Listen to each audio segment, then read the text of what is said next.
Открытая лекция должна была состояться с участием ее главного героя – Арвелода Куправа. Однако судьба распорядилась так, что ученый ушел из жизни за несколько дней до намечавшихся мероприятий по случаю его 95-летнего юбилея. Коллеги выдающегося историка решили не отменять встречу и провести ее в память о товарище.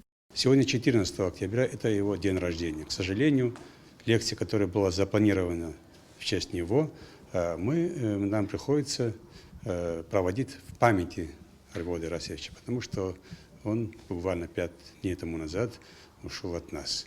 Арвелод Куправа был одним из опытнейших историков республики. Долгое время он занимался исследованием советского периода. Под его соавторством было издано и опубликовано большое количество научных трудов.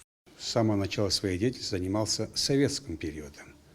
Его руководитель Зураб Вернонович Анчабадзе, сказав о том, что нет у нас специалистов по советскому периоду, и он стал таким известным аграрником, есть такой термин в науке, известным ученым по советскому периоду.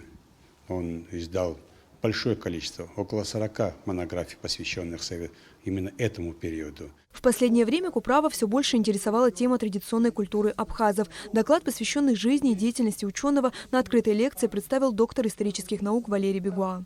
Ушел от нас профессор Абхазского государственного университета, одновременно воспитывавший у молодого поколения лучшие черты национальных и общечеловеческих ценностей, таким носителем которых был он сам.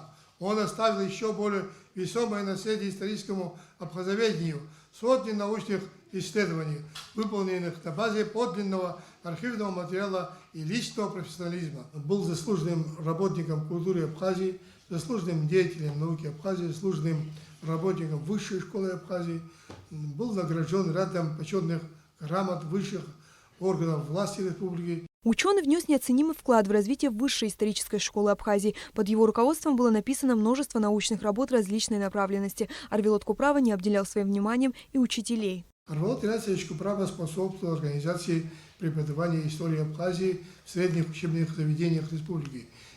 Усердно поддерживал учителей школ, которые по своей инициативе делали первые шаги в этом направлении. Помогал им в составлении программ, консультировал их, давал советы, а на курсах Института совершенствования учителей он читал лекции по различным вопросам предмета. На лекции присутствовал сын ученого. Тенгиз Куправа поблагодарил коллектив Абхазского государственного университета за организацию мероприятия, а присутствующих студентов за внимание. Историк – это, конечно, человек объективный. Вы являетесь работниками идеологического фронта.